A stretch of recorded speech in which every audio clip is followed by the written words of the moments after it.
Hola, estamos con Amanda Céspedes, presidenta de la Fundación Educacional Amanda y especialista en neurociencia aplicada a la educación. Hola Amanda, un gusto tenerte hoy día con nosotros. Encantada, Antonieta, muchas gracias por esta invitación y poder participar en esta importante vía de llegada al público. Bueno, yo te quería preguntar, quería partir porque la pandemia ha cambiado varios paradigmas y nos ha enfrentado a nuevos desafíos. Y hay algunos de ellos que veníamos chuteando hace rato, entre ellos la educación. ¿Qué cambios crees tú que aceleraba la pandemia en el ámbito educativo? A ver, la verdad es que yo anhelaba un receso hasta antes del 2019, ¿no? Que permitiera que los actores educacionales nos sentáramos a repensar la educación y a diseñar un nuevo modelo, acorde a las necesidades del país en este siglo. Y yo siempre decía que ganas de parar la educación un año y ponernos a pensar. Y Se llegó esta cumplió. pandemia y nos detuvo más de un año. Y en esa perspectiva yo siento que se ha hecho poco, que habría que haber pensado mucho más, habría que haber tenido más instancias reflexivas que permitieran dar un paso valiente, un paso atrevido a un cambio de modelo. ¿Y Yo por qué no ha siento pasado eso, Amanda? estamos en el mismo modelo, porque la verdad es que las instituciones tardan mucho en cambiar y son muy reacias a cambiar, porque los cambios, para ser verdaderos cambios, tienen que ser radicales, tienen que apuntar a fenómenos de base, ¿no? Que los cambien y que los acomoden a los tiempos que se están viviendo.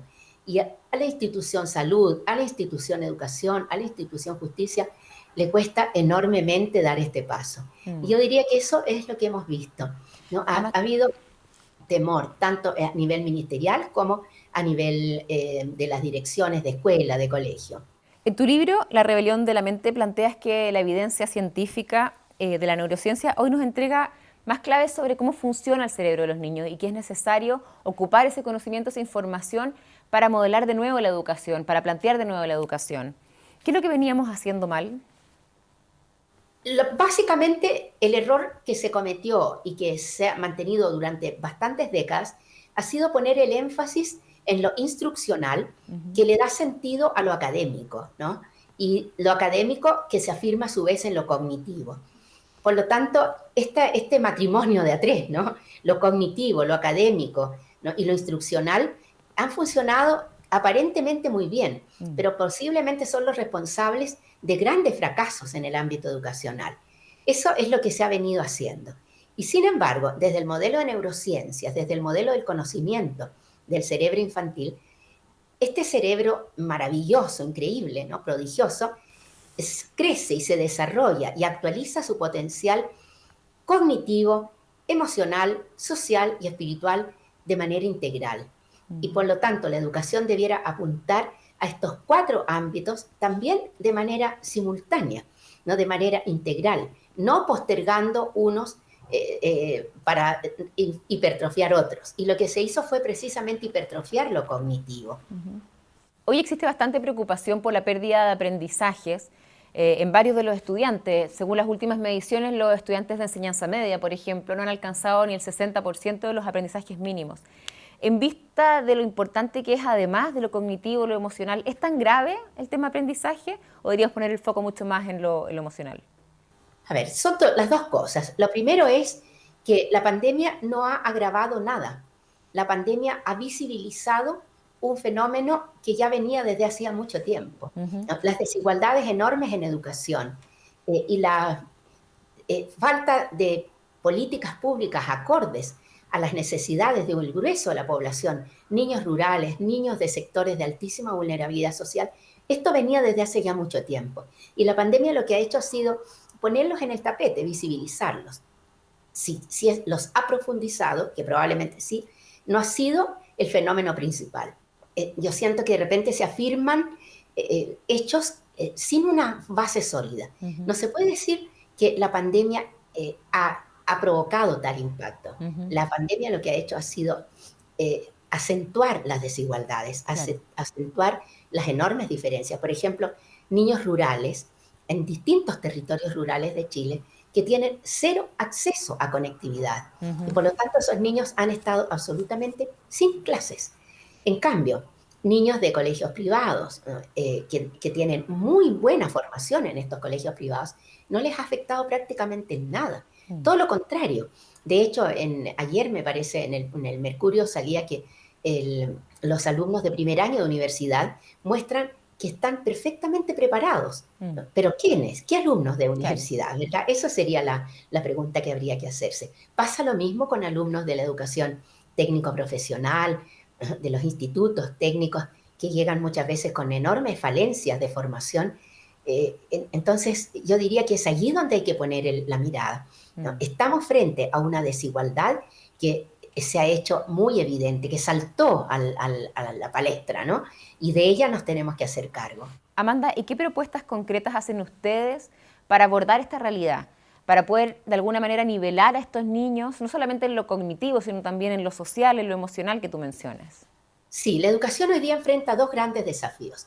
Un desafío de plazo inmediato y de mediano plazo, que es reparar las heridas emocionales Mm. con las cuales van a llegar los niños a las escuelas, a las clases presenciales, Mm. y que probablemente van a mostrar una mayor acentuación del déficit en aprendizajes debido a lo emocional, ¿no? Ese es como el gran desafío. Yo digo, en este momento lo académico es secundario, Ujú. lo que es más importante es lo socioemocional.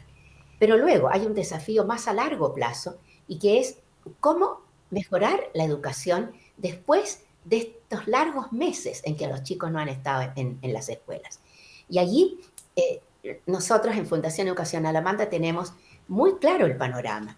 Nosotros sostenemos que los alumnos antes de los 10 años deben recibir una óptima formación en habilidades de escolarización, lo que Mm. hasta la fecha no se ha hecho. Y por eso estos alumnos pasan al segundo ciclo básico y luego a la enseñanza media con grandes falencias. ¿Y cuáles No serían con- esas habilidades, Amanda? claro, son por lo menos 10 habilidades fundamentales. Leer con comprensión, Ujú. tener una lectura crítica, tener una lectura creativa, tener pensamiento crítico, dominar las matemáticas desde la aproximación a la resolución de problemas reales, ¿no? Y no tanto, como se pone el énfasis en muchos colegios, a la operatoria, porque la operatoria hoy día la hace las calculadoras que están en todas partes, en el Claro. celular, en el computador, ¿verdad? Pero sí es fundamental aproximación a la resolución de problemas. Y eso es saber pensar, ¿no? Luego está un tema extraordinariamente importante que es la expresión oral y escrita, ¿no? Mm. Las formas que hay de acercarse comunicativamente a las personas a través de la expresión oral. Y esa es la nueva educación que necesitamos. Yo digo, necesitamos tres aspectos. Uno, pensamiento crítico, ¿no? Ujú. Dos, resiliencia. Y tres, creatividad. Y luego están las habilidades para escolarizarse exitosamente. Claro, y toda una discusión sobre a qué escuela vamos a volver cuando volvamos a clases presenciales. ¿Está el horno para bollos hoy día para hacer estos cambios importantes que tenemos que hacer en la educación? En primer lugar, creo que todos los actores educacionales tenemos que admitir que estos cambios tienen que ser graduales y que probablemente se van a llegar a realizar por completo entre 2 a 3 décadas más adelante. Es decir, no pueden ser cambios inmediatos. Pero lo que sí es inmediato es comenzarlos, ¿no? Ujú. Porque si estamos pensando 30 años más, no tenemos apuro en empezarlos, pero hay mucho apuro, ¿no? Hay verdadera prisa por hacerlo y que esto se exprese en 30 años más, ¿no? Eso es lo primero que tenemos que hacer. Es una propuesta a muy largo plazo, son 30 años, pero ¿qué pasa hoy día con los niños que están saliendo de los colegios, estudiando hoy día en la educación básica, en la educación media? ¿Se puede hablar de una generación perdida? Yo no diría una generación perdida, diría una generación dañada, ¿no? Y una generación que va a presentar un daño que se pudo haber evitado. Por ejemplo, yo he conversado con muchos niños de colegios privados, niños de 10, 11, 12 años, que están perfectamente preparados para afrontar las clases virtuales, Mm. ¿no? Que la instrucción virtual, ¿no? Que es una parte de lo que es la educación. Esos niños no van a perder nada.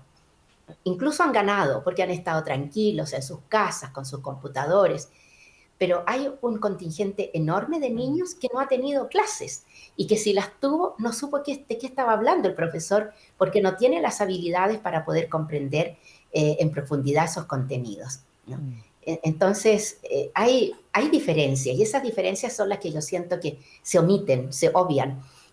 Se tiende a hablar de los niños, la educación, Mm. las escuelas, pero hay que hacer grandes diferencias territoriales, ¿no? Sociales, en fin. Y también el tema digital. El tema digital ha sido también importante y tiene que ver no solamente con las conexiones y el Internet, sino con las habilidades digitales de los niños también. Tú has hablado bastante sobre eso también en investigaciones anteriores. ¿Cómo estás viendo también ese? Y tú has alertado, de hecho, de cómo la brecha se aumenta con la digitalización. ¿Cómo lo estás viendo en este proceso en particular con la pandemia?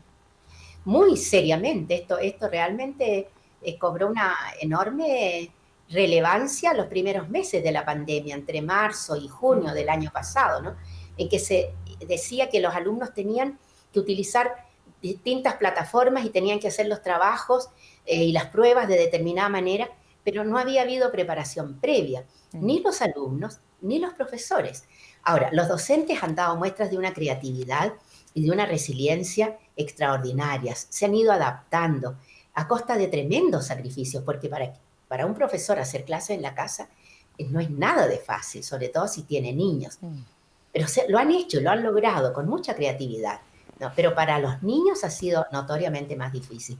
Había colegios que venían años utilizando plataformas digitales educativas, Ujú. las TIC. Para esos niños no fue ninguna sorpresa el quedarse en casa, para nada. En cambio, había niños que ni siquiera tenían un computador, muchísimos, Claro. no, centenares de niños sin un dispositivo digital. Así es. Muchas gracias, Amanda. Muy interesante, muy necesaria esta conversación. Vamos a seguir pendientes de lo que sigue ocurriendo con esto. Y también muy pendientes de tu libro, que entiendo lo lanzas en septiembre, La rebelión de la mente. Muchas gracias por venir. Muchas gracias a ti, Antonieta, por esta oportunidad.